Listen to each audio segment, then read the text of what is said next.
Live stream. We are live streaming, everyone. Hello, hello, hello, hello. Welcome to Beyond the Current Situation with me, your host, Lily Sanders. And we have an amazing guest today. So get ready for a powerful download. If you're not driving and if you're kind of relaxed and sitting down, you might even want to grab a pen and paper and just kind of jot some notes down. But I'd like to introduce our guest today. Dr. Todd Ovokaitys. He was first in his class in high school, which does not surprise me, and also top of his class at Northwestern University with the highest possible grade point average. After 2 years, he was accepted into an accelerated undergraduate and medical training program at none other than Johns Hopkins University and Medical School. He then completed specialty training in internal medicine and subspecialty training and pulmonary and critical care medicine at Georgetown University Hospital. He was assessed by a faculty there, faculty committee, as the best of all the residents across the board. Dr. Todd was inspired to move to California to understand energy medicine. And shortly after that journey began, he had a vision of communicating with the pure consciousness of DNA. So this has resulted in his co-inventing a laser-based interdimensional platform, which has numerous United States and international patents granted in the areas of nutraceuticals, of agriculture, including cannabis, and especially stem cell biology. He also pursues and provides training in the areas of psycho-emotional medicine, getting at the core root of any condition, physical or psychiatric, that can offer lasting relief. Now, these discoveries have the potential to be a part of why or what may revolutionize and personalize the practice of medicine, which is why I'm super excited to have Dr. Todd on today. And by the way, if that's not enough, Dr. Todd is also the composer and at times co-conductor of the Lumerian choirs that create patterns of tones, which we will discuss later, and information that can accelerate expansion of consciousness. So, without further ado, let's welcome this superhuman and my new friend to today's podcast of Beyond the Current Situation. Welcome, Dr. Todd. Thank you for Well, being here. sure. A great pleasure being on with you today. Look forward to seeing where this organic discussion goes. Yeah, absolutely. For those of you that maybe are new to Beyond the Current Situation, basically it is always an organic conversation. And so, look, there's nothing small about your work, but I would like to tease out the research and works that you have been doing recently as it relates to quantum research and stem cells. First, I guess I should ask you, can you explain to our listeners today what exactly is quantum? We have Well, time. We have time. quantum is one of those words like nano that becomes used for branding for various stuff. And often the way the word is used has nothing to do with its technical meaning.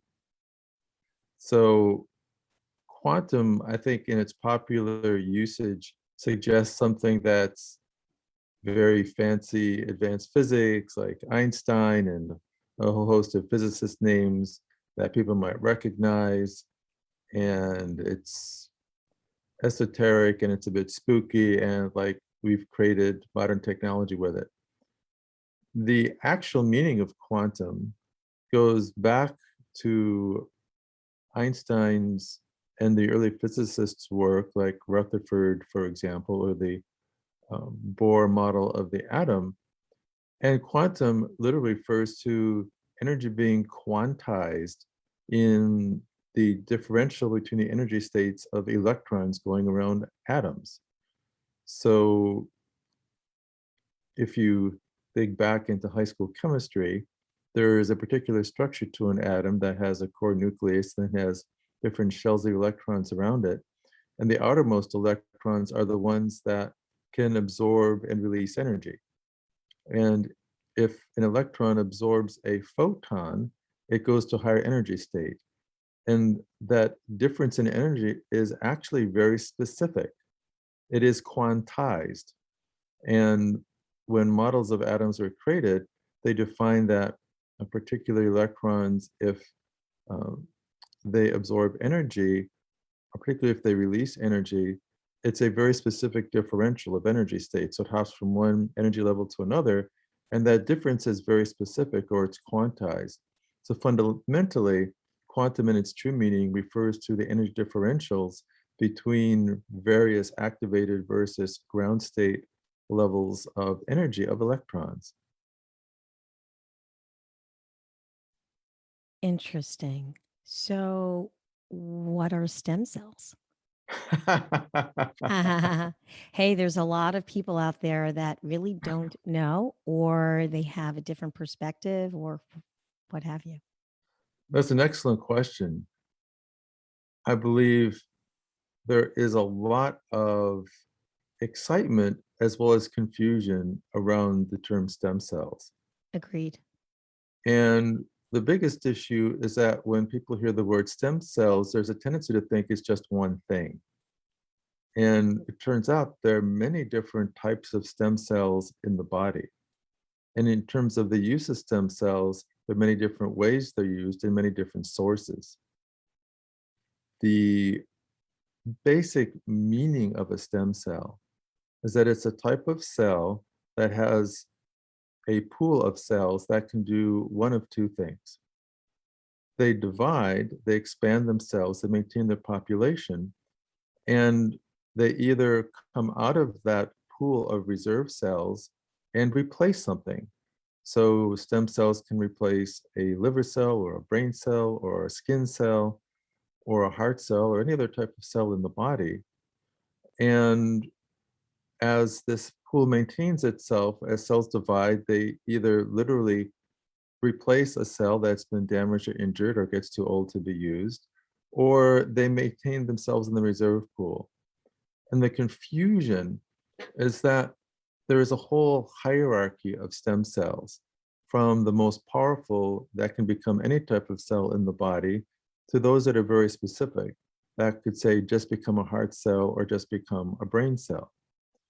And depending upon where the stem cells are in this very large menu of sources and functions of stem cells, depending upon the very specific type of stem cell that's used and how it's delivered, it may have various benefits to the person receiving them. Mm. It's just hearing that. I can't imagine it not being so inspiring to people when it comes to all of the findings and the discoveries and the work, right, with stem cell.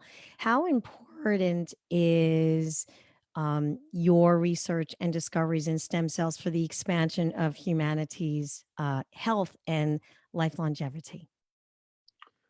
Well, let me extend the discussion of types of stem cells, just Great. because it's very relevant to the pioneering work that we're doing Mhm. and how relevant it is to what I would call the full human potential. Perfect. So we're really at what I will call um, ground zero of what could be a huge movement in medicine, health, and wellness that, among other things, literally could transform the human lifespan, and not just how long we live, but we can live much longer in very youthful bodies. The most powerful stem cells, and there's been a lot of controversy about them, are called embryonic stem cells. And when a fertilization event occurs and this very early first cell starts dividing, the most primordial state, when it's a very small collection of cells, uh, is the source of embryonic stem cells. And each of these cells is so powerful, they can create a whole new person. Wow. Oh, goodness. Wow. Right. Wow. So because they create a whole new person, it's called totipotent, or literally totally potent. It can make a whole body, a whole new human. So say at a 32 cell stage, if those cells were divided, each of those could become a whole new different person. Now, part of the reason that these cells are controversial is that the source of embryonic stem cells has literally been embryos, Mhm. mostly from in vitro fertilization work. And often, for example, the way IVF is done, there is a stimulus given so that multiple eggs are released and many embryos may be formed. And say if one of those is used or two of those are used and it creates a successful birth outcome, there may be several that are left over that the family never wants. Yes, yeah, I know quite a few people that went through that experience, and twins, quadruplets. I know someone that had 5 babies. God That's, bless. And that's a and lot of I it. this it's a lot of babies. This is, I guess, a great explanation as to why. Right. Mhm, Now, it gets to the heart of the ethical controversy mhm. because each of those embryos could become a new baby or person. Yet, if the source of those embryos, if they decide they're really just not going to use them, then the question is what to do with them. And if the cells were really going to be useful to reduce someone's suffering or to save a life, you might argue, well, maybe you should use them, but you really get into this controversy. Well, it could have been a person, and well, yet you could save a life. And often what happens is they go past the use by date and they're simply incinerated.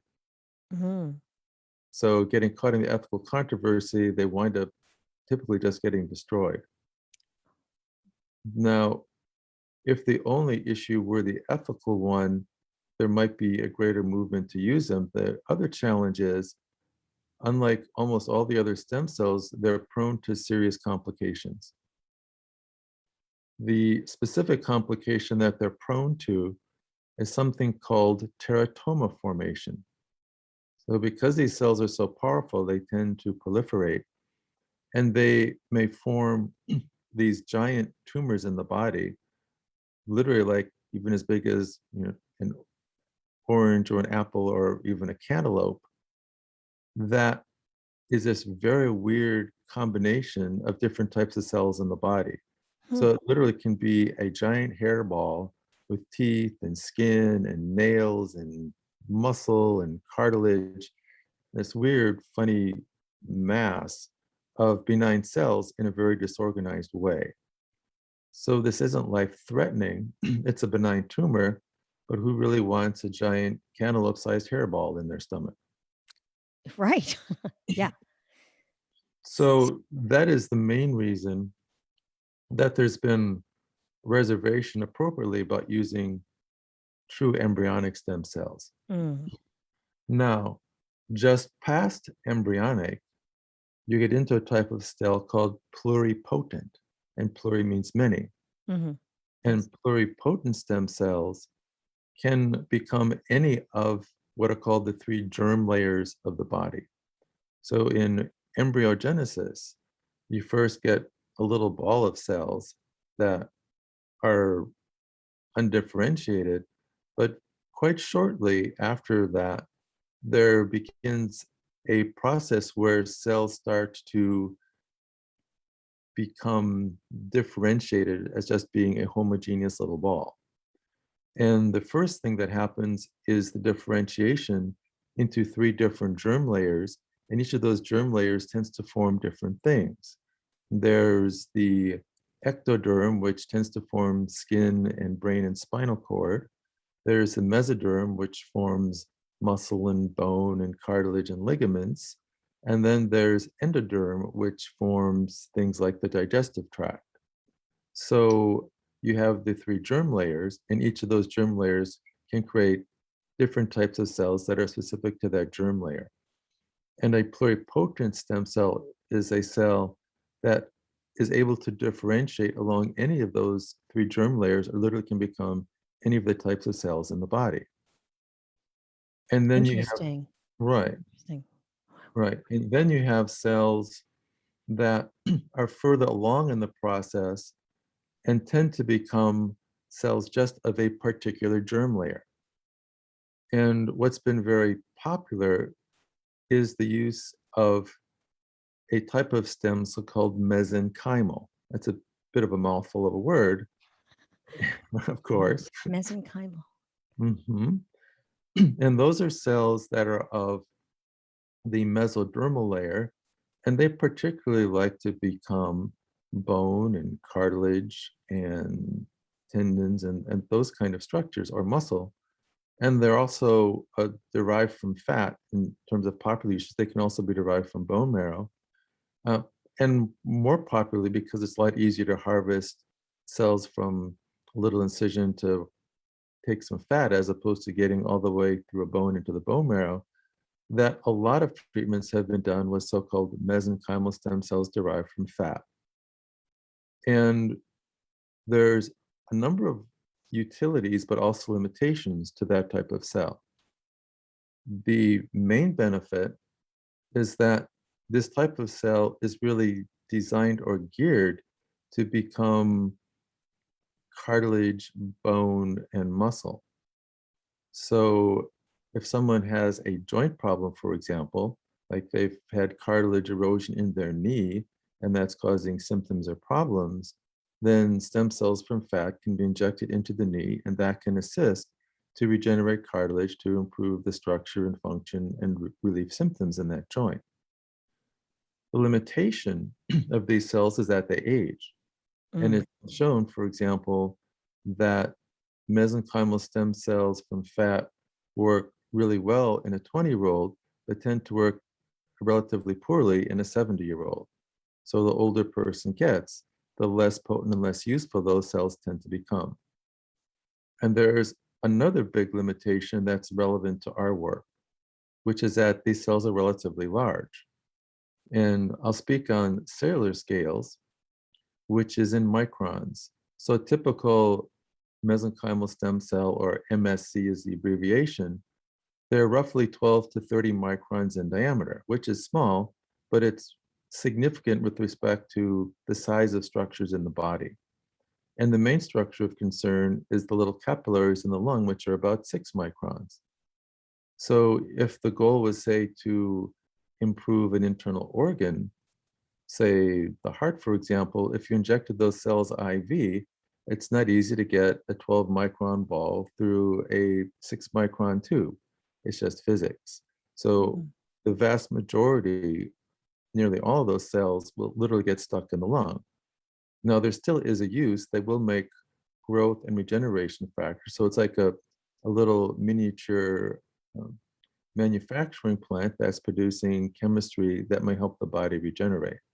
But in terms of those cells actually getting into the target organ, very few of those would actually make it there. Now, the work that we do gets around those issues. So the innovation that we've had the privilege of participating in is that through the work of some very brilliant and pioneering colleagues, a type of stem cell has been discovered called, for abbreviation purposes, a V cell. You could call it like a V for victory cell. The full Great way to remember it. right? Yes. Yeah. Yes. Yeah. Victory. Give me a V. Exactly. And the full technical phrase is VSEL, or very small embryonic-like stem cell. And they're called embryonic-like because they're incredibly powerful, almost like embryonic stem cells, except they're past embryonic. So it's been shown that they don't form those cantaloupe-sized hairballs. They don't form teratomas anymore.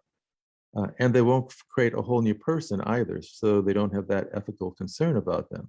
Mm. However, they are capable, they're pluripotent, of becoming any of the types of cells in the body. Interesting. The Yeah. other thing that's really useful about them, the VS part, is that they are very small. And they really are very small. In terms of size, they're roughly 1 to 4 microns.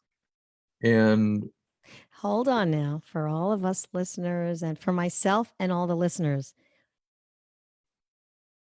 give us a picture, if you will, of what exactly that size means. mhm. So a micron technically is 1/1,000,000th of a meter. Goodness me. So if you take 1,000 of those, 1,000 microns is 1 millimeter. Mm.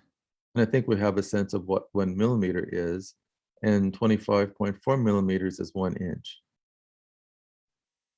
Wow. Okay. So we have the picture now. All right. Right? So if you took a ruler and divided 1 inch into 25 parts, and then took 1,000th of that, that would be 1 micron. Hmm. Well, I wouldn't certainly be able to see that. I can barely see right now without my reading glasses. That puts it in perspective for me. Great. So that gives an idea of the scale. Mhm. And at 1 to 4 microns, these cells are small enough to easily pass through the little capillaries in the lung that are 6 microns.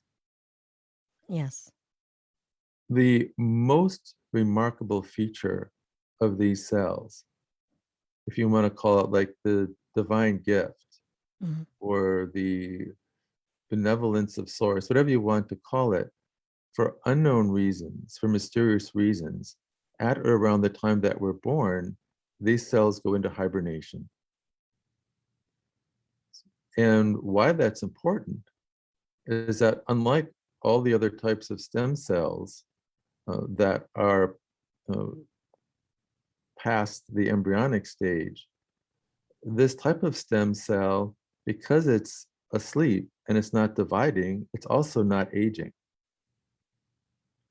So there are DNA aging clocks that you've perhaps talked about on previous shows. One of them is called telomeres. It's the typical structure at the ends of the chromosomes. And the telomere story is that when we're born, the telomeres are very long. And each time the cells divide, the telomeres get shorter and shorter. And when they're reduced by about 50% from the time we're born, the cells stop dividing. And this is the main thing that limits a human lifespan. The cells stop dividing and go into senescence and no longer regenerate themselves and replace tissue, and organs degenerate, and that that's why we have a lifespan. What is unique about this type of cell, A because, physical lifespan. right, the physical lifespan, Yes. that because they go into hibernation, because they're not dividing, that they circulate literally asleep for a person's entire lifetime. And because they're asleep, the telomeres remain at newborn level. The other DNA aging clock, which is called methylation, also remains at a newborn level. So whether someone is a baby or 1 year old or 5 or 50 or even 100 years old, these cells are basically newborn caliber stem cells that can become anything and everything in the body. This is so promising and astounding, and it is divine. It's divine. Right. Wow. Wait, there's more. I know there is. I'm inspired to be here the rest of my life. This could be much longer with what we're doing, actually. So what we have had the good fortune to have stumbled upon in our work is that we've developed a method of only having to draw a person's blood. So it doesn't require making an incision and taking fat. It doesn't require putting a big needle with a strong arm through a bone and pulling up bone marrow. Literally just have to put in an IV and draw 6 to 8 or 10 tubes of blood. And not much more or much different than if you're just going to the lab and getting some blood tests. And just from blood, we've developed a method to separate, concentrate, and most importantly, to awaken these lifelong sleeping stem cells. And it's a very efficient process that we published last December in a peer-reviewed stem cell journal. And the significance of that is that once we have awakened those cells, we can now give those cells back intravenously. And because they go through the lung and because they're so small, they can distribute themselves throughout the body from head to toe, seeding every organ of the body with newborn caliber stem cells that are able to become the different types of cells of that organ and start resetting the aging clock, literally for those cells back to the newborn level. Quick question. Mhm. Do they innately know where to set themselves, like throughout the body, head to toe? Is that a natural, innate process or happening in the body? That's an excellent question. Okay. And the answer is, it's our best understanding that the cells will distribute in proportion to the blood flow of that tissue or organ. So if we literally did a bodily map and mapped, say, this part gets 5% of the blood flow and this part gets 10%, like the brain gets 25%, for example, that roughly that proportion of cells will go to that organ, all other factors being equal. And then if there's an inflammatory process anywhere in the body, even one that's so small that there are no physical symptoms, the cells will tend to be drawn to areas where there's inflammation. And then the other part of our discovery is that the laser we've invented, which is a whole new type of laser technology that creates a new type of waveform, unlike other lasers, that not only does this waveform allow us to awaken the dormant stem cells, it also allows us to pass a vibrational signal much deeply through the body than ordinary laser. The wavelength of laser that we use normally would only go about a quarter inch through the body. And we've developed a waveform that, based on the physics, part of that waveform would literally go all the way through the body from one side to the other.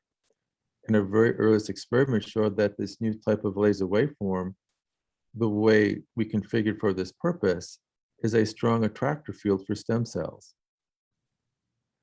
The very first experiment we ever did had stem cells in a dish. We passed this beam through it, and one day later, we saw the cells lined up where the beam had been. Mm. And this effect was so strong, you could literally see that line of cells with the naked eye. It was that big. Even my eyes. Even your eyes, even without Wow. reading glasses. Even with my reading glasses. Now, correct me if I'm mistaken. This is the key technology that you're talking about? Right, Like what? Yeah. Okay. right, as in QI or This quantum is, yeah, information this is just technology. amazing. Right. So what that means is that in addition to the cells distributing just based on how much blood flow goes to that organ or tissue, and then there being an attractor field where cells will tend to be pulled more to where there's inflammation, we have an override signature. Wherever we direct that beam in the body creates a type of quantum attractor field, in essence, a fluctuation of potentials in the vacuum of space-time that is in resonance with the chemistry of the stem cells and attracts them to it. So we can increase the probability that this newborn stem cell, capable of becoming anything, goes to where we want it to go. So it increases the likelihood of distributing the proportion of cells to the part of the body that would have the greatest use for regeneration. Yeah. Which, when it comes to holistic healing, which would be the intention, right? Right.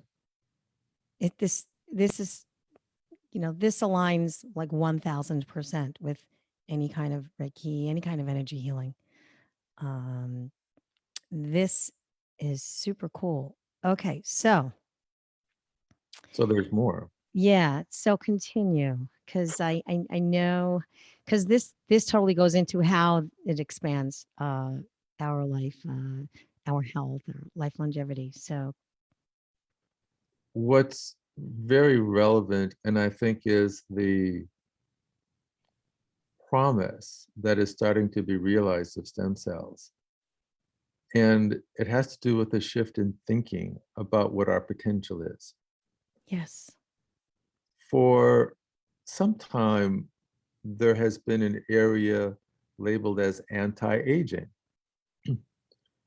And if aging is a process that we observe and experience, then it has been shown that certain lifestyle habits, diet, exercise, how and the way you eat, the way you think, whether you allow yourself to be stressed, how much sleep you get and the quality of your sleep, what types of supplements you take and how you take them, all of these factors in various ways have been shown at least to have the ability to slow down the aging process.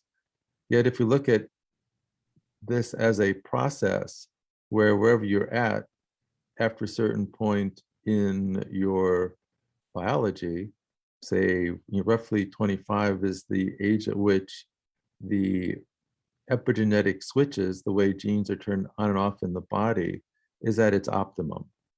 So different organs vary where they're at their peak and it's downhill from there. Whereas if we look at it in a general way, say 25 would be an ideal biological and genetic configuration age, that after that point, it's literally kind of downhill from there. And if you're slowing aging, well, that's cool because you may have more years of more function, but it still has kind of a defeatist attitude. It's like, well, it's all downhill from here, you're just kind of watching the slide. that's honestly, that's not even funny because that's the reality of 80% of the people that I know. Right. Yeah. Well, there's a different view, which I think is much more exciting. And I just had the privilege of being at an event in Boston with some Harvard luminaries in this area. And in particular, there's a Dr. Frank Church, who was the inventor of CRISPR. And he says he really doesn't care for the concept of anti-aging because it's really just um, in this attitude of trying to slow down the inevitable. He's really into the idea of age reversal. Yes. I It's a yeah. very different idea to reverse age. It's not just this kind of being on a downhill slide and you're trying to claw your way back up the mountain or slow down how fast Or you're slow it falling. down. Yes. Right. It's actually going back up the mountain. It's actually reclaiming biological youth and function.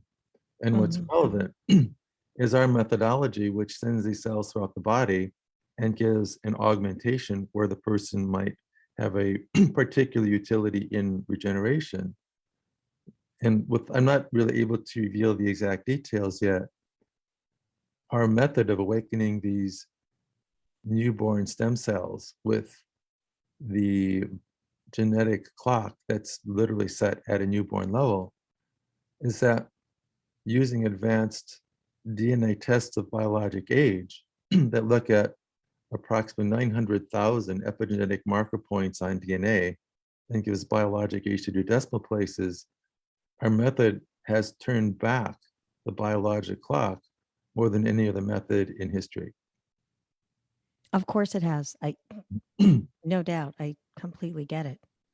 And if I can just interject or add or just kind of move it around a little bit, how it aligns with a lot of my work is, uh, which is why I really truly resonate with this. And I understand that difference in concept and way of thinking is, if we really just shifted the mindset and instead of seeing the body as this process, rather seeing health as your omnipresent reality, Mhm. which is y- what exactly you are, perfect. It's a matter of just getting back to that, Mhm. by Right. shifting the mind, shifting the heart, connecting. Right. Yeah. With this work that you're doing, I mean, is tremendous. It's again, there's a big difference between slowing down or trying to, or even preventative, Mhm. because to your point, it's almost like going back up the mountain, Mhm. like you're becoming a salmon, right? You're swimming, right? You're swimming upstream. Right, except to make it easier than what the salmon has to do with. Exactly. Yeah. So tell us how you how will you make it easier for you, for me, for our listeners, uh, today, tomorrow, in the future? What does that look like? Well, we keep improving our protocol, Hmm. so it gets better and better as we have more understanding and further enhance our process for uh, gathering, separating, awakening, and also stimulating the release of regeneration and rejuvenation factors from the cells. That we now have evolved a system that's already working quite well in terms of literally not just slowing aging, but reversing aging. Like Right. literally Now, turning back the clock turning to, back the clock. yeah. I'm going to pause you here. I'm going to tell you why. Mhm. Um, because, and I'm kind of going, speaking of turning back the clock to all of our listeners and our viewers that are viewing live today, I'm going to pause this as crazy interesting as this is, because we're going to invite all of you all back to actually discuss this in detail on October 11th, I believe. Um, s- so I'm going to shift us, if we will, to exactly how this relates to starting with, or why is brain health so critical? Mhm. Sure. The focus of our group is really beyond just longevity. I'd say our real ideal is the broader concept of the human potential. And the brain, of course, is an important part of it. And there are those who think that consciousness and what we know is beyond even just the physical brain, that the Yes. brain may simply be a type of receptor organ that allows us to have access to much more information that could be coded just in the circuits in the physical brain. That's a more advanced concept and Mhm. controversial. That even if we just look at the physical brain itself, that there are ways to have a brain that works a lot better, that creates better, thinks better, functions better, solves problems better, and is simply more aware. And that our whole program really is multidimensional. So there is the aspect of stem cells, for example, where these newborn stem cells are small enough to cross the blood brain barrier and create new nerves, new neurons, and new connections. So, this idea that you're only born with so many nerves, and that just kind of like these other ideas, and you have less and less as you go, and things slip, and use some of those nerves that had memories, and those are gone forever. That that whole process can be altered. And whereas stem cells is one part of the equation, there is a lot that has to do with the focus and function of the mind itself. So the attitudes and the beliefs and shifting the programs we have about who we are, what we're capable of, that's also a large part of this bigger picture of answering the question, well, who are we really? What are we capable of? What can we really become? And Yes. I think, for example, we're really fascinated with so-called superhero movies. Like, I think one of the Yes. all-time best grossing movies was the recent Avengers movie with, all the various superheroes that had one type of ultra capability or another. Hmm. And I believe that many of us have this sense that, we really should be capable of that. Like, and we see it on the screen and say, well, that's Hollywood and that's special effects, yet it seems like we should be able to do that. And even by virtue of seeing it, it makes it even more possible that someday we could do those sorts of things. Absolutely. If someone can create it and produce that in film, certainly we can create that in reality. And I believe that there's a receptivity to and an interest in those kinds of movies because there's this kind of longing or feeling in ourselves that we really have a lot of untapped ability, that we can do and be a whole lot more. Yeah, That, like it revs you up when you're watching something like that, right? And you get right, like all excited. right, Things are flying around the screen. It's true. right. So there are methodologies that in part are about the physical brain. So stem cells, especially as we've had the privilege of developing them, have a capability of literally regenerating the brain and spinal cord. Then there are nutritional formulas, and we also have a nutraceutical company that has a variety from some of which are very good at improving the function of the brain. Yeah. I was just going to actually, I was just going to just mention, I've been using the nutraceuticals, the gematria dietary supplements, and not only endorse them, but, now as you may or may not know, I'm offering them as part of my wellness programming as a holistic healer. And I cannot say enough about the benefits. So tell our listeners how brain health support supplements play a key role in not just in healing and maintaining during these during day to day, but also during these current times with COVID-19. Mhm. Right. So, for example, on the brain function story, our very first formula was focused on the brain. It's called Gemaminos. Hmm. And we did a test called a quantitative EEG, also known as a brain map, which looks at the power output of the brain in the different brainwave frequencies.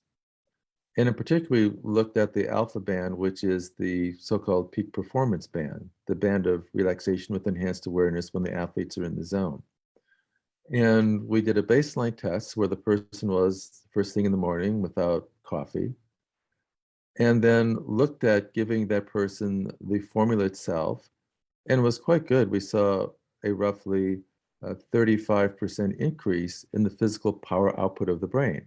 So literally, Without the caffeine, you said, right, right? Without right, coffee, without without caffeine, caffeine. right. And so that literally was 35% more brain power. However, the formula without further enhancement also caused many areas of lack of coherence in the brain. So the brain had more energy, but it was kind of scattered, like drinking too much coffee. What was interesting is after we used our laser process to enhance in a sense, the coherence and activity of those nutrients, instead of a roughly 35% increase in power, we saw on the order of a 75% increase in power. So significantly more brain power, and that was statistically significant. We also saw clearance of all the areas of lack of coherence, even the baseline lack of coherence.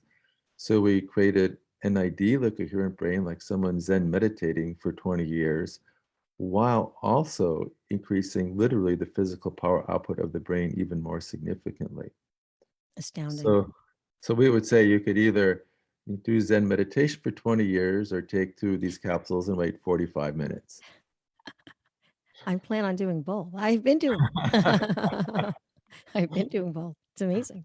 Hmm. Yeah. Right. So there is biochemistry that's involved, and there are ways that nutrients can be used to enhance pretty much every aspect of human biology and physiology. Hmm. Like you have a focus on the brain and its function and capabilities. So a number of our formulas are designed to enhance brain chemistry in various ways. And then different types of biochemical formulations are related to other systems of the body. We're simply just giving the body the material it needs to build itself well and to regenerate itself well. Right. And then there is the psycho-emotional side, and some people have conflicts, either theirs or from their ancestors, that they need to clear if they want to be able to function at their highest potential. That's another part of the equation. And then there's using the mind in various ways with practices of different styles of meditation. So physical exercise that entrain the body, mind, and being in certain ways. There are yoga techniques, which in a sense, uh, people often think of yoga as doing postures in a way to strengthen muscles or increase flexibility. Yet at the deepest root, going back to Patanjali 5,000 years ago, the idea was that in a particular configuration of the body is an antenna to receive certain types of universal information. Yes. It all it's all one big circle. Of course it is. Body, What mind, and can I being. say? As you No, improve the one, yeah. improve the Be- other. be- Because even integrating, let's say, these um, brain health support or any kind of health support supplements with this laser technology, uh, and integrating that with something like if I'm working with someone with some kind of DNA decoding or any kind of programming um, with these new meditations that I've been doing. It's or if someone chooses yoga or whatever, Mhm, Kung whatever it is masterful in that optimal health, mhm. uh, body, mind, and spirit, for sure, truly. Yeah. Oh, well, I've got to bring this up. We've got to get a little controversial. Uh, the COVID-19 vaccines. Honestly, uh, to all my listeners, I would have hoped that a few months back, that we wouldn't be really even bringing up COVID-19 anymore. I would have hoped that it would be something more of a historical conversation, but it's not history yet. So I need to ask, the COVID-19 vaccines, why are they damaging to the body? And can these brain health support supplements or any of the other laser supplements for our health support help restore any potential damage that has been done Mm. because of the vaccines or because of maybe having COVID? Well, I have to be really careful here. Yeah, we're And being very careful. Yeah, so just, I mean, you could give a very vanilla answer. privately, I can tell you Well, what yeah, but so let's say like, why might they be damaging? what I can Why? What is suggested or not? what I can say is that in our clinic, we've already used our methods to assist those that have had vaccine-related complications to improve the biology from those complications. So I think it's fair to say that, Taking their blood, like that, how you explained earlier and whatnot, right? right, because the sleeping cells were asleep during whatever the reactions were that caused the vaccine complications. And because of that, they're capable of literally restoring the body to a state of health before the insult occurred. Mm, that's promising. Mhm. Mm-hmm. So I think given the whole very unusual context of what's happening with it, uh, it's probably best to say that like any vaccine, complications can occur Yeah. of varying degrees of severity, and we have methods that appear to be beneficial to restore the body to an improved condition if they've had such complications. Yeah. And let's take the virus out of the picture. Let's take all vaccinations out of the picture. Let's take the virus out of the picture. Mhm. And let's just talk about look, every single person in general that is listening in today and will be listening in tomorrow and the day after and the day after that is everyone comes with some kind of ailment, right? Someone, everyone brings something to the table that they have, maybe suffered for a long time with. It seems to me that from what you're telling us, even from 20 minutes ago, is that the potential is so great because we have those dormant cells, right? And to awaken them is gives us huge potential to really overcome, or should I say, to really just go beyond this current situation. Pardon the pun. See, that's the name of the podcast. But right? Am I right? Or Well, we believe with our existing methodology, especially when you add other technologies that have been shown to have age reversal effects, Mhm. that we're looking at minimally doubling the human lifespan. Like This is ever. so great. I'm really, if this is not one inspiring, intellectual, insightful, factual conversation, when I was inviting people here for today, I'm saying this is just not a thoughtful conversation. Like if you want a thoughtful conversation, this is not this conversation. So I'm super excited about what you're telling us. Yeah, it's an actual reversal. Right. Mm, Yeah, literally turning back the aging clock measurably, verifiably at the DNA level. mm, wow. Yeah, it's cool. So, uh, w- w- what proof, if you can tell our listeners, what proof do you have in preventing these neurodegenerative disorders, or um, I don't like to call it a disease, but just neuro degenerative happenings in the body or the mind? That's a pretty broad question. It is. Okay. How might I ask that differently to narrow it or down to something very, very specific as far as I know because there's so many neuro degenerative uh mm, diseases that we see, and but what about just preventing our mind from getting to that state of um absence? Well, a discussion of any scenario really is multi-level, Hmm. and it's really body, mind, and being. And perhaps before we end this discussion, I can give people a couple of URLs that represent different aspects of this, whether it's the nutritional biochemical, whether it's the psycho-emotional, whether it's the stem cell side with, not just anti-aging, but actual age reversal. So I would like to give people the ability to have access to the information. Hmm. Great. For for something that's really insightful, fun, and I believe somewhat provocative,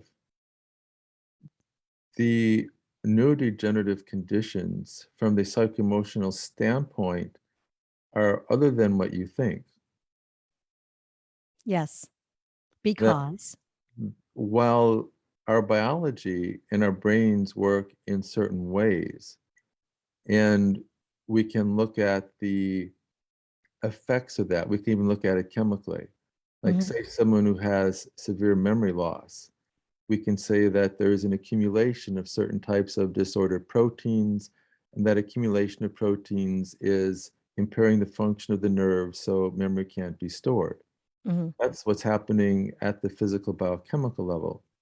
Yet the root of it is an unresolved emotional conflict. mhm.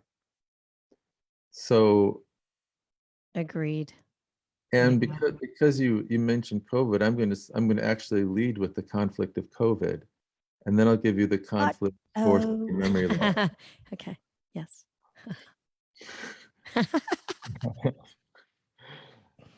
And this you might find interesting. So COVID is a global pandemic, and if it's something that affects so many people across the board, the type of conflict would logically be something that is pretty common.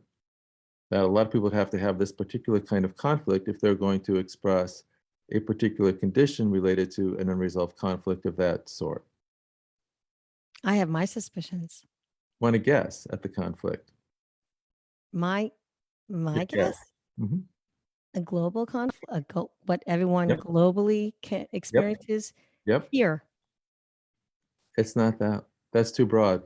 Ah, it's too broad. Psycho-emotional medicine is laser precise.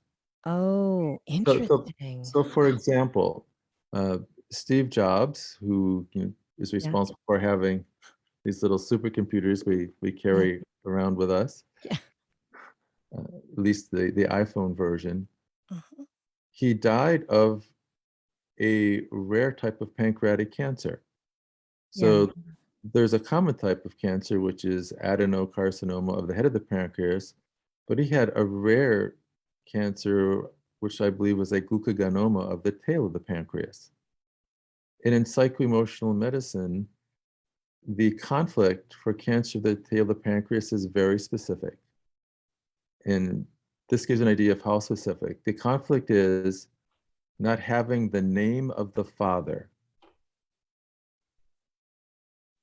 And Steve Jobs was adopted. He never got over that conflict. Mm-hmm. Mm-hmm. And had he processed that conflict, he may not have succumbed to that condition. So if we talk about a global conflict, Hmm.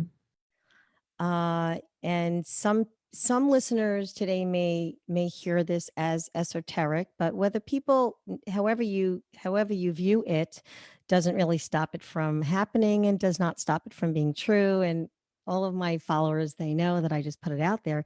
But really, what then, to your point, really what's a global conflict is really forgetting who or where we came from. Okay. Well, you're really close to it. So Like the one mind, creator, love, God, whatever you want to call it. That's the missing piece. It's almost like remembering, going back to remembering that. Mhm. Well, you're really Am I stating it. warm? You're you're hot. You're smoking hot. You're stating it in a somewhat different way. Uh, Okay. Yeah. we have the privilege of working with some of the leading pioneers in this area that teach their programs. We bring them in to provide their trainings. Yeah. And one of the expressions of the conflict is this is the coronavirus conflict is I can't recognize who the enemy is. Yeah. Yes. And corona, of course, means crown. The other way of stating it is I don't know who's wearing the crown.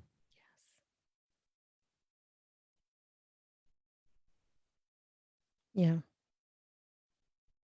Because you don't know that you come from. It's almost circles back to when you're talking about the cells dividing and dividing and dividing and dividing and dividing and dividing and dividing. You think about that one mind or love or God.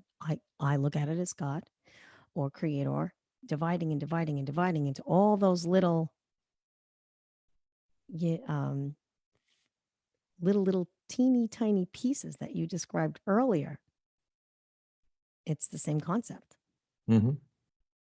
Yep. And forgetting that we come from that. It's another side of that same coin. Yeah. And if we all remembered that, yeah, I strongly believe that there would really be no hate. We, if we, Mhm. it's that simple and yet it's that complicated. Right? Mhm. Yeah. Mm. And then, then that would kind of abolish many viruses, Right. sickness, dis-ease. Right. Mm. Yeah. That Yeah. is a logical extension. Exactly. Yeah, a lot of the work that I do with healing also involves a lot of different tones and gongs and with my guided meditations. Tell our listeners about your work with the pineal tones. I would love We're to. going to come back in the third episode, by the way, everyone, and he's going to we're going to have an experience with that. But just give us a little touch on it as it relates to healing. Sure. And before I do that, I want to answer your other question, which was, what is the conflict with severe memory loss? Yes. Okay, great. Whichever condition name you Yeah. put on. Do you want to guess? Yes.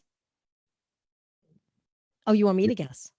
Yeah, I'll give you one shot at Well, the them. conflict to memory loss, I think, is really like you coming back into remembering. So even if people think that you're going cuckoo, you're probably getting closer and closer to consciousness than you think. Well, the flavor of it, you're on the right track. The conflict is two or more brutal separations. Ah, wow. In this human life, in this human Right. experience. So it could be a spouse, a loved one, a lover, a partner, a pet, a child, Hmm. but it's experienced and lived as a brutal separation. It little becomes easier to forget than have the pain of remembering. Hmm. Yeah. And because of that, does that also bring disease or can it? What's that? The choice to forget or push or Well, suppress. well, what I'm saying is that That's that's how you have the memory loss. that's how the Um, brain protects itself. got you. Mm, Rather than being caught in a circuit of sadness and grief over the loss, the hmm. brain walls it off in such a way that the protective mechanism is simply to forget. Hmm. So unless the pain and emotion of that experience, unless the core of that is gotten to and expressed and released, then there are the various uh, medical therapeutic and nutritional metabolic and other approaches that may allow the brain physiologically to function better. Yet if you don't get to the core of the emotional stress, it won't be possible to have the best result. Correct. I mean, I had to do that within my own life, which is what makes me a master at helping coaching other people and, at healing for anything. Mhm. Absolutely. Yeah. So that's Interesting. that's an Yeah. answer to that to the question about neurodegenerative diseases. And there are different flavors of those conditions. They have different biochemistry, physiology, different ways we might approach it with supporting it Mhm. with stem cells. Uh, and there are different hues and flavors of the conflicts depending upon the conditions as well. So Right. it's a whole system of understanding. Yeah, I should have actually guessed that better. It's interesting because, and that is the common thread. Different people that I've worked with, like even like someone that maybe came from the Holocaust, and had gone into like, Alzheimer's at a very, very young age. That things, I'm talking about people that really have lived through some really traumatic experiences and Right. separation and loss, right? Yeah. Yeah. And so let's say someone has come into this healing time in their life and they have gone to the root, or they believe they have gone to the root, or they're on their way to the root of healing. Where might for me, I do a lot of, like I said, a lot of tones, a lot of gongs, a lot of chimes, and with guided meditation for healing. So how does the I've heard your pineal tones with the Lemurian choir, Mhm. and there's such a oneness about it. Is that what makes it so like, "Woah," like your whole body just kind of shakes in honest? What is it about the pineal tones that brings us all together as one? Mm, what a wonderful question. Well, the pineal tone story, that could be its whole own whole own Yeah, program. and it will be. Just a reminder, you guys, we're coming on in for the pineal tones as well as our third episode.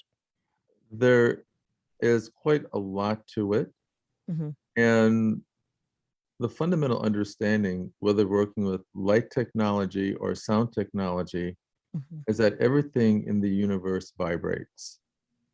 And whether it's every molecule in a cell or a cell structure itself or any physical object, just based on physics or something that's known as the natural resonance, the way that thing will vibrate if you give it a stimulus that sets it into vibration. And the pineal tones are a set of quantum sounds, patterns, and vibrations that have a particular focus of creating expanded states of awareness.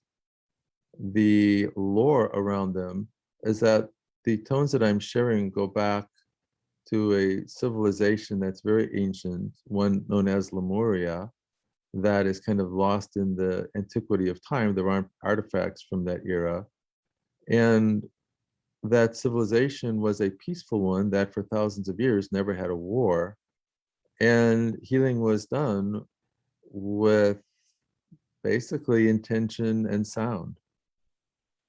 And the pineal tones were a different type of process that was in part about rejuvenating the body, turning back the aging clock. People had much longer lifespans just using the tones.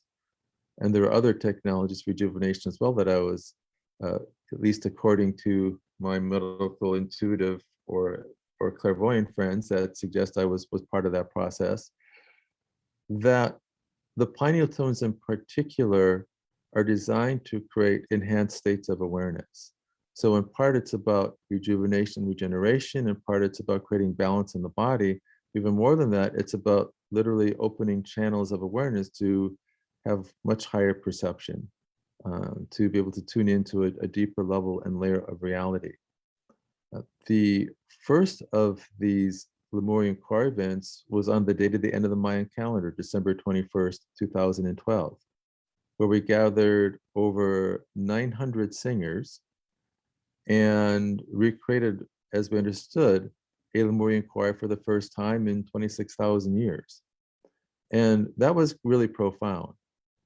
Not only did people experience moving through dimensions into other worlds and realities by virtue of being that you can imagine like uh, over 900 people singing in a room with a high intention, singing a complexity of tones, where in general, two large groups, one group sings one pattern, one group sings another, a fundamental and harmonic choir, which creates very complex overtones and harmonics. So it's an immense sound bath, as it were. And there are many profound experiences that included, balancing things in people's biology as well. So that uh, way of getting together for a personal experience and something that I believe was creating a very positive healing vibration for the planet gave rise to doing further choirs with uh, different assignments, you would say, that I received for what the focus was. And what we talked about and what we're going to share with your listeners is the finale of the most recent choir, which was in the sacred Rila Mountains of Bulgaria. And my assignment for that choir was to remember or tune into the song a civilization sings when they go from duality consciousness to unity consciousness. So, Nice.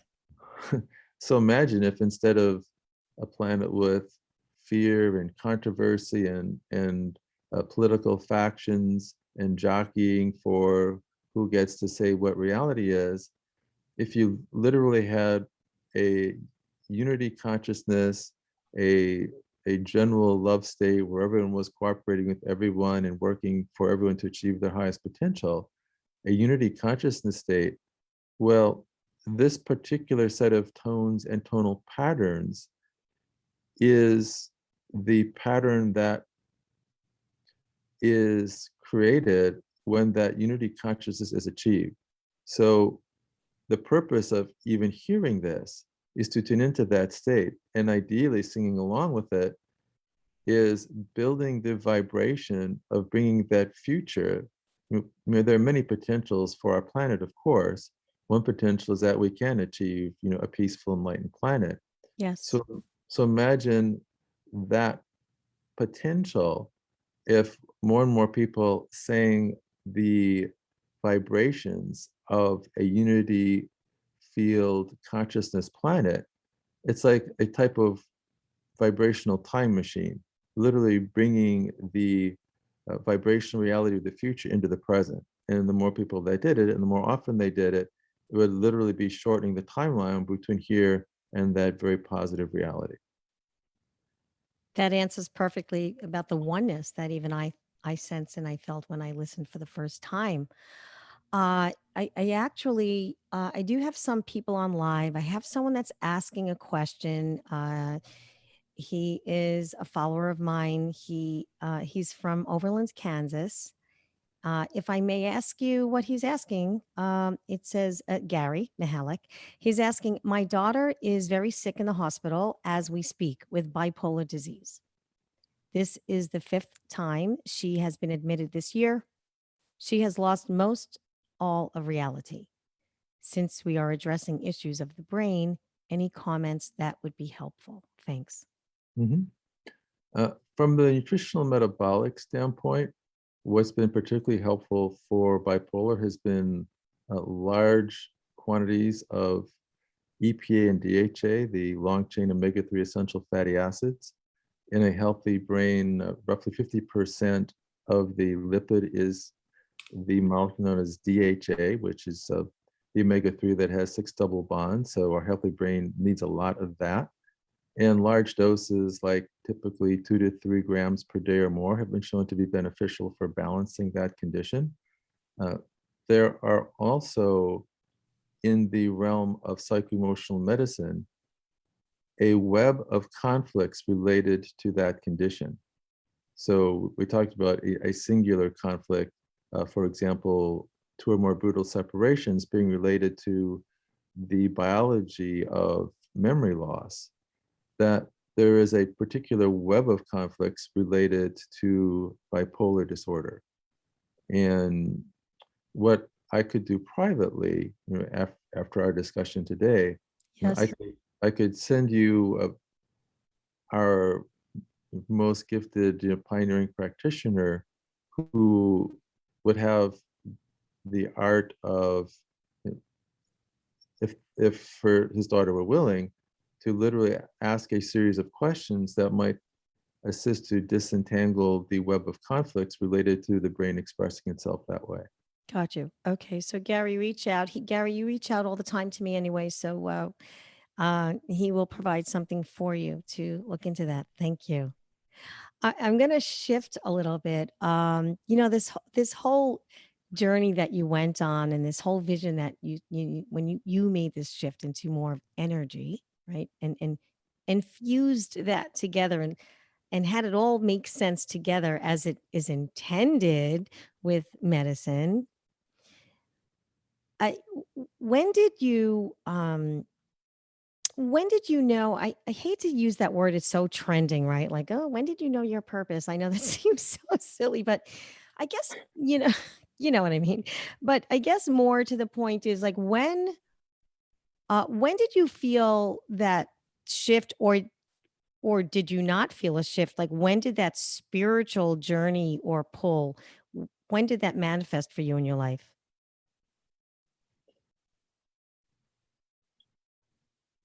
Very good question. I mean, it probably started even when I was a teenager with an interest in yoga and Eastern philosophy. It became more intense when I began my medical training, when for a decade I actually was a practicing Sufi ascetic, uh, with a group that had uh, a high level being that was sharing information with us. And upon finishing my training, I then moved to California to study with the medical intuitive to learn the energy medicine side of things.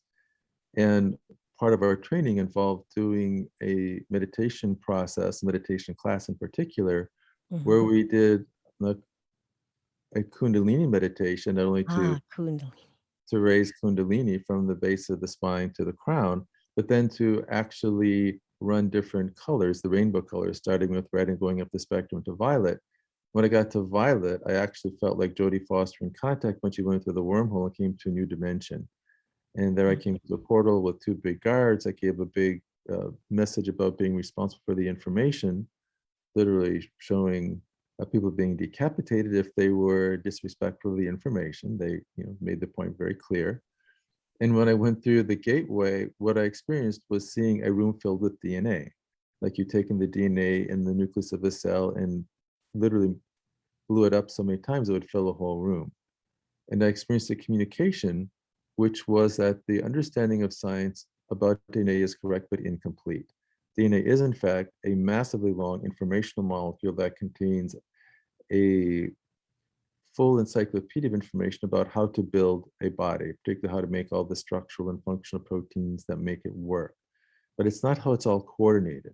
That there's another aspect, which is electromagnetic, that in the DNA in a cell, it's not just a double helix, the DNA supercoils. So you have coils within coils within coils. In an environment where there are moving charges, when you have coils and charges, you create electromagnetic fields. Like that's how a radio works. So in a sense, DNA is like little radio coils that are constantly communicating with each other. And the core information was that if you understand the electromagnetic emanations well enough of cells in sickness and health, that you would literally be able to learn how to instruct, and that was the phrase instruct, an Yeah. old cell to become young or a sick cell to become well. Mm, So that was the core that's journey for me. beautiful. Yeah, that's beautiful. I, in an odd way, but maybe not. Maybe not. It's similar to me when I do energy work with someone that's ill. Usually, typically, when I do energy, I do have I have a coil vision around, but it's usually going clockwise. But if it's Sure. someone that we need to discreate, Right. then my coil goes counterclockwise, right? Uh-huh. Right. And so I had to share that because it kind of aligns with, it's of course two different subjects, but not really. Right. Healing is healing, energy is energy, light is light. Right. It's about time for creation and time reversed to dissolve it. And then Exactly. you create something new. That's sort of the core Yeah, point. exactly. I have to ask you, Dr. Todd, uh, I have the areas in my life that I don't bend. What areas in your life do you not bend with? What do you personally require in your day to day life without compromise? I had to get personal, right? That's a great question. Because there are, of course, between having a clinic and creating supplements and doing mind body medicine, I'm pretty busy. Oh, I imagine you are. I imagine you are. So there are a lot of, how you say, responsibilities and things to attend to. And yet, despite that, I'd say it's probably about 2 hours a day total that I'm doing practices of various sorts. I mean, What kind? part of it is physical exercise. Good. So, for example, 10,000 steps a day, 222 push ups a day, and 222 triceps thingies a day to balance that. And I do this machine called the All Core, which has a tagline of 6 weeks to a six pack. So I've kind of got that going now. Uh, I Is it working? I What I week are almost you want to on? show you.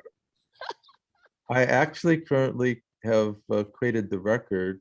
Yesterday was my 437th straight day in a row of doing the All Core. Good for you. Good for you. Yeah. Amazing. And then in terms, Movement is so important. Overloading your muscles, all of that. yeah, Good. then in terms of the more mind body practices, I'm working with a grandmaster. Hmm. And this is a pretty cool story. His name is Dr. Barry Margulin. He was a UCLA gastroenterologist, a very high level academic and developer of endoscopic techniques for the gastrointestinal tract, who himself had his own vision of people not having to be sick in the first place, and went around the world and ultimately found true masters in the mountains of China. I And love that it. and that they actually do this stuff. You see that movie like Crouching Tiger, that there are actually people that do that stuff. And he met the masters that know how to do it and can teach how to do it. And most of the people in training don't make it all the way through, and some don't even survive it because it's at that level of rigor. And he became the first non-Chinese person in 5,000 years. And as I understand it, he'd be the only one of 9 grandmasters in the world, and the only one not in China, that has been allowed for the first time in 5,000 years, going back to Lao Tzu, that the information has been allowed to leave China. Wow. So, He's in like that lineage lineup. right. Goodness. So Wow. this method is incredibly powerful. And so every day there's a program. And what's really cool is that between himself personally, he's literally transmitting energy to everybody who's doing this. So it's basically source energy that you can use to create or do anything. And so each day there are a couple of meditations to do. I'm doing a series of 15 different uh, sets of physical exercises, that because it's not just the root of Chinese medicine, it's also the root of martial arts. So Mm. it's a type of martial arts body mind training. And then what's interesting is every day starts with writing goals for 5 minutes. So you have all this energy, you have to do something with it, you have to direct it somewhere. Absolutely. And then equally Beautiful. important is for at least 5 minutes a day, writing down all your wins and realizations and reverences or synchronicities. So part of retraining your whole nervous system and psyche into literally being in the energy and positively creating in all 8 areas of your life all the time without any perceived limitation is noting when you have a win, noting when you've had it, no matter how small. It can be abundance when you see a dime on the sidewalk and pick it up. It's a small win, but it's a win. It's like in the positive direction. You found a parking spot, it's a win. You Hmm. just won a major prize, it's a win. You just got a big contract, it's a win. Or a synchronicity, like you think of a person and they call you, or you talk about a particular theme in your conversation and you read a book and the same theme is there. So you also Mm. know when synchronicities have happened because there's a way that we're creating them. And then there's also moments of reverential awe where you just see something that's so beautiful and inspiring. It just makes it may bring you to tears, because not because you're sad, but just because it's so beautiful, it moves you with awe. So you also write down uh, all of those types of experiences as comprehensively as you can. It literally creates new pathways in the brain that are about becoming more and more conscious creator and building circuits where you create the expectation of positive outcomes. Beautiful. Yeah. That's so interesting because there must be so many different, like things that have spewed out or branched out from that in different methodologies. Because somewhere along the lines, I do something similar and teach something similar. I add gratitude in the writings as well. Mhm. Even in some people's lives, maybe when they don't feel that they could be grateful for anything, and like you can always find one condition, one area in a condition that you Mhm. can find gratitude for, right? You So had a let's good start cookie. let's start with your breath. Yeah, let's start with Right, your right. breath. Right. Yeah, Yeah, let's start with your right. eyes opening. Let's start with all of it. I could think of a million things before you even get your rear end out of bed. Right, right, Right. right. That's What true. makes you tick? What is the one thing that turns that dimmer switch in you way up? It's probably a general answer. I mean, even though we're doing, say, advanced stem cell work and having really amazing results with age reversal. Mhm. And I mean, that alone could certainly be a full life path, uh, Mhm. and be something to be very grateful to be involved with and participate in. And the bigger picture really is the human potential. I mean, what Yeah. excites me is the idea of um, really tuning into what we're capable of, like releasing the limitations in all vectors, in all directions. You know, to what degree can we live? Can we love? Can we experience? Can we create? Uh, Yeah. what objects of beauty, music of beauty, uh, uh, philosophy that is inspiring. What if we put all of our best abilities together? What are we capable of creating, and what is the true depth of our ability? So what's exciting to me is, what is it that can expand, the depth and breadth of our potential? Mm. Do you have a music of choice? I know that when I cook, I like a certain type of music. I know that at certain times of the day, I like just complete silence, nothing, zero. I don't Mhm. typically listen to music when I drive. Like I have my things. What kind of uh, what sort of music is your go-to? Well, I've begun beyond the choirs because I've composed and produced, I think it's 9 choral symphonies thus far. I've begun composing for instruments as well. So recently, after working with the Grand Master, I composed my first piano piece, and even more Yes, you recently. sent me that piece. Mhm. It is beautiful. Yeah, It really seriously, it really helps it helps me expand. It's just a beautiful, beautiful piece. And you put a whole you did a whole there was a compilation. There was you well, composed that with the piano, but then you sent me the full piece with everything in there. It was just the full symphony. Right, full symphony. right. And the story Amazing. there is that 3 days after my first energy initiation with the Grand Master, I woke at the exact minute time of my birth, which is 5:33 a.m., hearing the symphony piece by piece. So I heard a whole vocal track, then I heard the complete piano track, then I heard the complete violin track and the complete flute track. And so the full composition of the symphony with all the instruments and vocals literally came complete and entire after that experience with the Grand Master. Wow. Wow. That's amazing. That's beautiful. Yeah. Are you working on another piece now? Or will you be? I'm working on finishing that one. I'm going to add a choral You're gonna element edit. as well. Yeah, You to are. be really complete. That's so great. This has okay, rock concert, yes or no? Opera, yes or no? Uh, Opera, yes. Classical concert music, yes. A lot of rock is not that beneficial. I mean, if you look Yeah, at I my don't yeah, photo I know. work. I my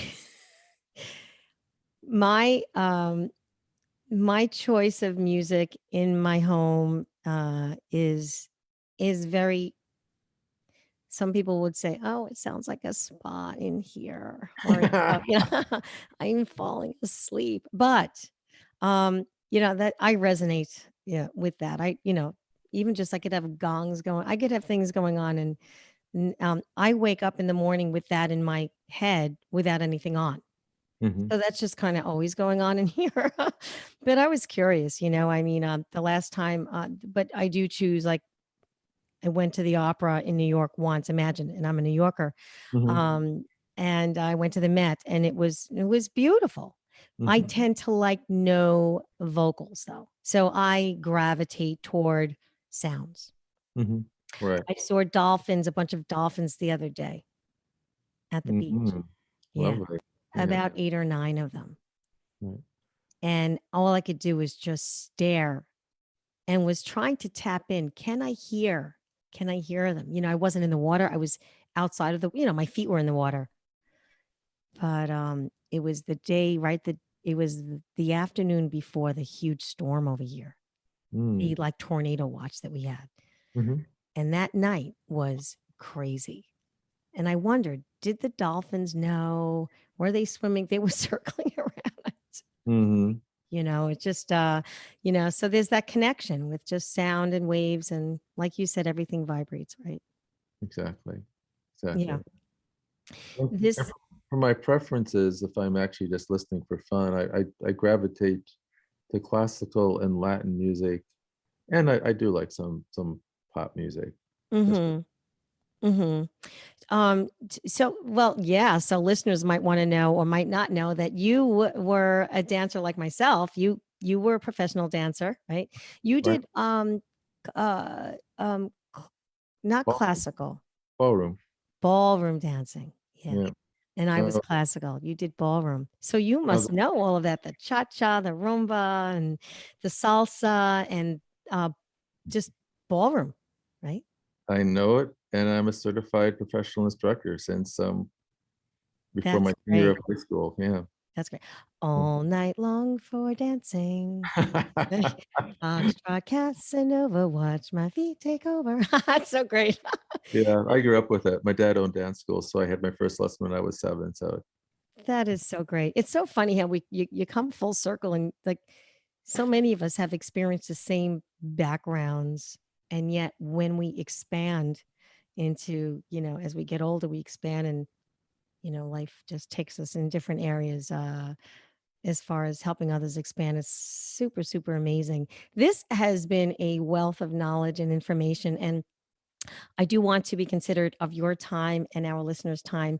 We cannot slow down the hands of the clock. However, we can reverse age as we spoke about, right? And so we know we have the proof already. We are actually inviting you listeners and your friends all back for our second series together right here with myself and Dr. Todd Ovokaitys on Beyond the Current Situation, as Dr. Todd will really show you how to turn back the hands of time and stay youthful. So mark your calendars. I'm pretty sure we set that for Monday, October 11th at the same time, same bat station, 9 a.m. Pacific time, 12 p.m. Eastern time. Thank you again, Dr. Todd, for expanding our knowledge today on brain health. And to all of our listeners, listen up. Dr. Todd has been generous enough to provide you with a gift. It is a free download of the Pineal Tones victory song that we mentioned, that was recorded in Ryla Mountain, I believe it was, Dr. Todd.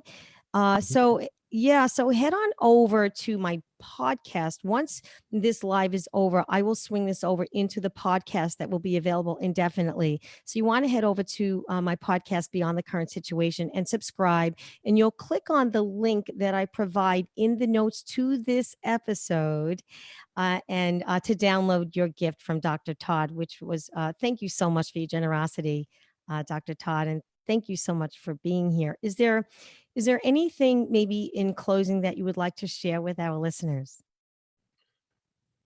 probably more than anything, to really embrace that whatever you thought might have been limitations may not be real. That almost anything that you can dream of is possible. And it's really a function of developing a type of life discipline and perspective and kind of getting through whatever the perceived limitations were of your upbringing or your ancestors, that we're in a realm where almost anything is possible, no matter what you see in the media, especially. And to be encouraged that whatever that dream is, it's really is possible. There you go. You heard it here from Dr. Todd Ovokaitys. I couldn't agree more. If you liked this episode, please give it 5 stars, subscribe, share it with a friend, and see you next time on Beyond the Current Situation.